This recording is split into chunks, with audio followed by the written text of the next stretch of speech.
Pagi. Oke, jadi sini dengan Ibu siapa? Saya Dian Monica, tapi panggil aja Monik. Dengan Ibu Monica. Sebelumnya kami siswi dari SMA Negeri 17 Bekasi. Maksud dan tujuan kami di sini untuk mewawancara Ibu tentang sejarah berdirinya Bank Mandiri. Oke, jadi sebelumnya perkenalkan. Saya Tasya. Saya Saras. Saya Zihan. Saya Biola. Jadi, bisa dimulai Bu. Kalau untuk sejarahnya Bank Mandiri itu merger 4 bank tahun 98. Berdirinya itu ulang tahun Mandiri sih 2 Oktober 1998. Berarti umur berapa tuh? 24 tahun kemarin 24, tahun ini udah 25. Itu merger dari 4 bank. Ada Bank BUM, Bank Bumidaya, Bank Exim, Bank Baren.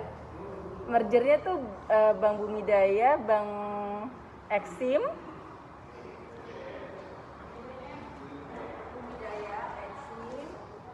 terus Bank Dagang Negara, BDN, Bank Dagang Negara,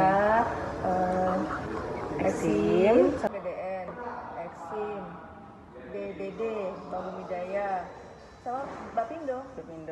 Empat bank. Tante ini dari sebelum merger udah ada Masuk Mandiri, tapi luarnya Mandiri, tapi dalamnya masih legacy, kita sebut legacy masing-masing gitu. Oke, terima kasih Bu Reni. Sejarah berdirinya seperti itu. Jadi sekarang Bank BUMN berarti bank yang diawasi oleh pemerintah. Terus, kenapa kan ini kan pergabungan dari beberapa bank kan? Terus kenapa dinamainnya Mandiri? Kalau sejarah berdiri Mandiri kayaknya kasih nama itu pemerintah juga deh. Supaya berdikari kali ya. Berarti Bank Mandiri itu termasuk dalam pemerintah? Iya. Jadi sama kayak enggak pemerintah, bahasanya bank usaha milik negara ya. Bahasanya badan usaha milik negara. Jadi memang diawasi oleh pemerintah. Jadi halnya sama kayak BRI, BNI gitu. Jadi karena pada saat itu sepertinya memang dari 4 bank itu nilai asetnya enggak, kan krisis moneter ya tahun 98. Jadinya diharapkan Bank Mandiri itu bisa menampung semua yang kayak enggak kolaps sih, saya juga bahasanya gimana ya. Mungkin bisa dicari di situ. Jadinya diharapkan memang Bank Mandiri bisa menaungi 4 bank yang sebelumnya sudah ada. Jadi selain BRI sama BNI yang udah keluar duluan gitu. Kita ada meminta produk bank. Produk banknya, boleh brosurnya gitu ya. Bentar ya. Iya. Produknya serba digital ya. Iya.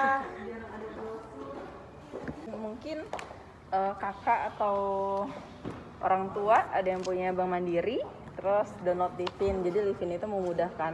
Jadi satu akses di Livin gitu. Download aplikasinya, semua transaksi bisa dilakukan di Livin. Jadi bisa transfer, bayar-bayar kayak PLN, terus top upnya kayak e-money, OVO segala macam bisa di sini. Kayak e-money isi tap doang, top aja, terus tarik tunai tanpa kartu. Jadi kalau misalnya nggak bawa dompet, tinggal pakai HP, itu bisa sampai dengan 5 juta per hari. Kemudian QR, tinggal scan aja deh kamu bayar-bayar gitu. Mohon maaf ini tinggal satu-satunya. Kemudian untuk ini ada baca-baca aja kalau misalnya currency settlement ini produknya nanti juga belajar ya kayaknya di ekonomi. Yes. Kami ditugasin sama guru kami itu untuk meminta produk banknya, ada slip pengambilan. Oh boleh. Ada beberapa gitu. Boleh. Slip transfer, slip penarikannya. Satu aja tidak apa-apa. Satu aja Bu.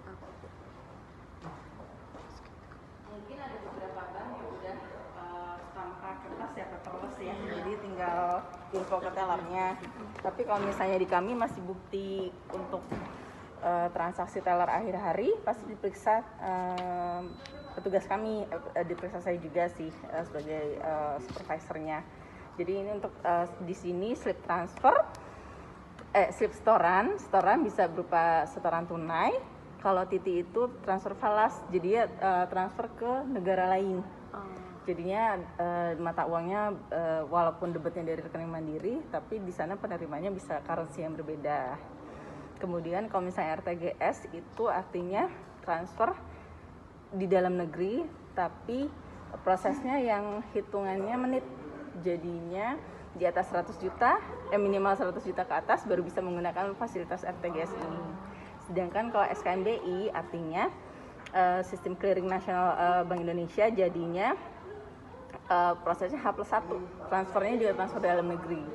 Jadi RTGS sama SKN itu transfer dalam negeri, tapi ini ada minimal transaksi ya 100 juta ke atas. Sedangkan kalau SKNBI itu minimal 10.000 juga bisa. Hanya saja kan memang kami sarankan bisa produk lewat Livin. Jadi kalau Livin itu bisa transaksi antar bank maupun sesama Mandiri bisa sampai dengan 250 juta. Gitu. Sedangkan untuk si penarikan di Bank Mandiri itu sebenarnya intinya sih wajib identitas ya. Jadinya kalau ke bank wajib membawa identitas KTP asli. Kemudian kalau misalnya nggak bawa buku tabungan tapi bawa KTP dan kartu ATM, itu malah bisa sampai dengan 200 juta. Sedangkan kalau misalnya tanpa kartu ATM, jadi saya cuma bawa buku tabungan sama KTP aja, itu malah dibatasin 5 juta per hari. Jadi memang harus konfirmasi malah. Jadinya memang kalau membawa lengkap tidak terbatas sih. Cuman rata-rata di Bank Mandiri kalau misalnya transaksi pengambilan maupun setoran di atas 100 juta ke atas memang wajib konfirmasi sehari sebelumnya. Karena di bank sendiri juga ada limit transaksi, harus menaruh uang tuh misalnya berapa M gitu. Cukup jelas nggak? Ada lagi yang bisa dibantu? Untuk surat berharga itu kita boleh kita produksikan nggak sih kayak giro, deposito, sama biliar gitu? Oh oke. Jadi kalau misalnya biliarnya sendiri cuma bisa diperlihatkan tapi nggak bisa diberikan kepada kalian gitu. Kalau contohnya sebentar ya. Mohon maaf saya cuma memperlihatkan ke kalian tapi nggak tanpa video ya. Jadi soalnya milik ini juga taruhnya tuh di kuis itu di lemari besi ya. Jadi memang barang berharga yang nggak bisa disebarkan, nggak taruh di sini gitu.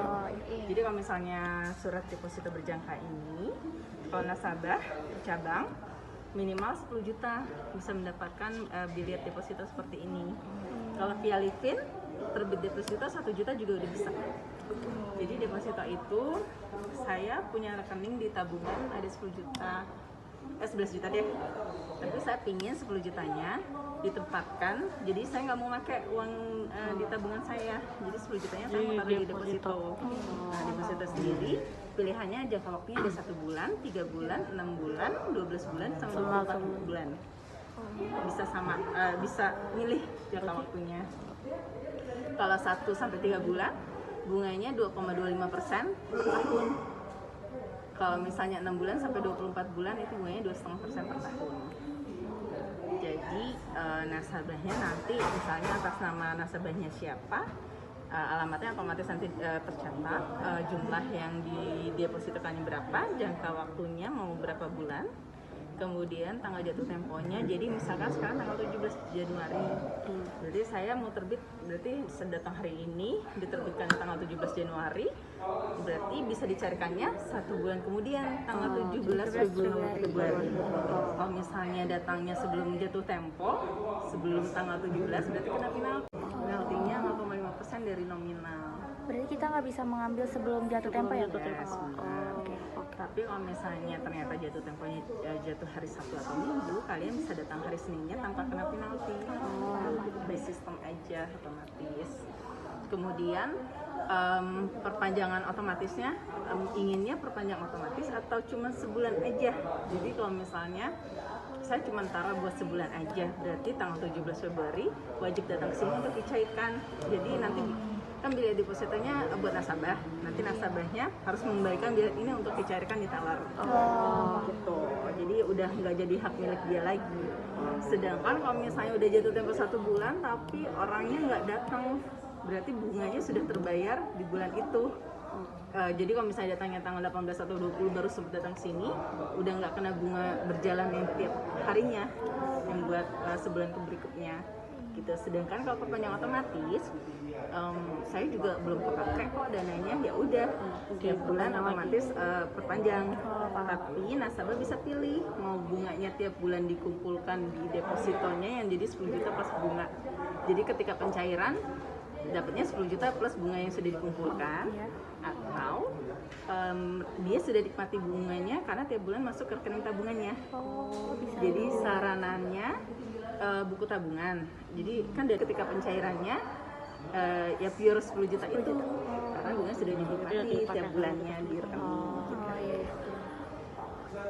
Bunga dibayarnya nanti ada pastinya dibayar 100% ya.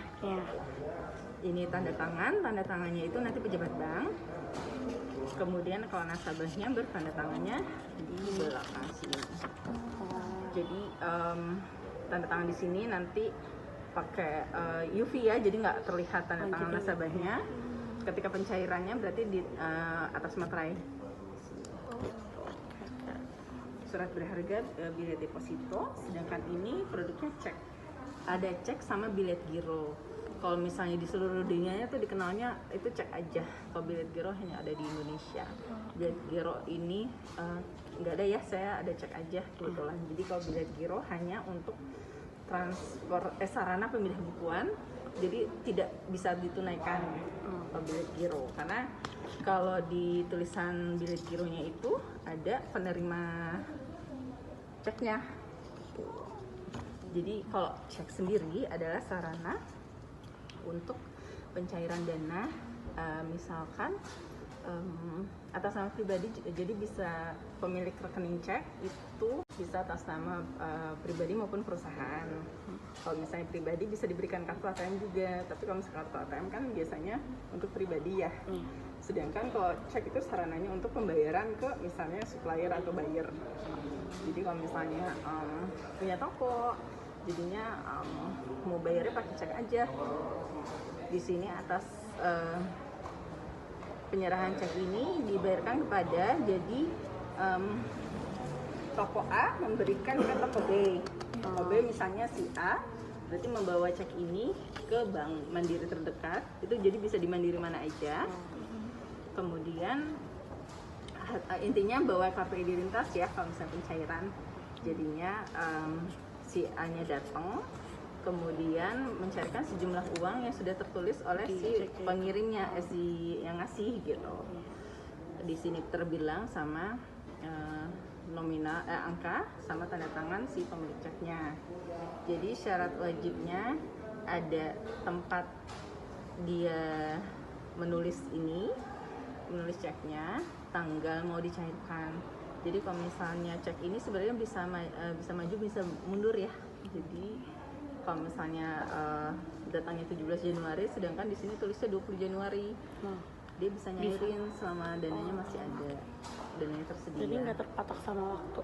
Ya, tapi memang misalkan dia dari tanggal 17 Januari 2022 itu nggak bisa dicairin ya, karena ada jangka waktunya 72 hari dari tanggal cek dituliskan di cek tersebut gitu. Jadinya kalau misalnya biasanya kalau nasabahnya ada yang kayak gitu, mau nggak mau misalnya 2022 nya diganti 2023 bisa, tapi harus ada tanda tangan si pemilik cek ini. Jadi dikoreksi ya namanya. Tuh. Kemudian nasabahnya wajib yang datang menulis tanda tangan sama nama, nomor telepon sama alamat. Sedangkan kalau misalnya konfirmasi, misalnya ternyata tellernya salah ngasih, misalnya cairnya 10 juta dikasihnya misalnya 11 juta, itu kan tellernya selisih akhir hari. Nasabahnya harus tellernya harus konfirmasi ke nasabahnya minta dikembalikan. salah dua ya surat berharga di Bank Mandiri. Karena surat berharga di Bank Mandiri banyak, ada bank garansi, itu mungkin bisa cari tahu itu apa gitu. Oke, semuanya cukup itu ya, membantu ya. Kalau misalnya kurang jelas untuk sejarahnya mungkin bisa googling ya. Mohon maaf kalau saya belum prepare. Ya ibu nggak apa-apa, Ibu. Maaf juga ibu udah ganggu waktunya. Iya. Oke, Makasih. makasih sama-sama.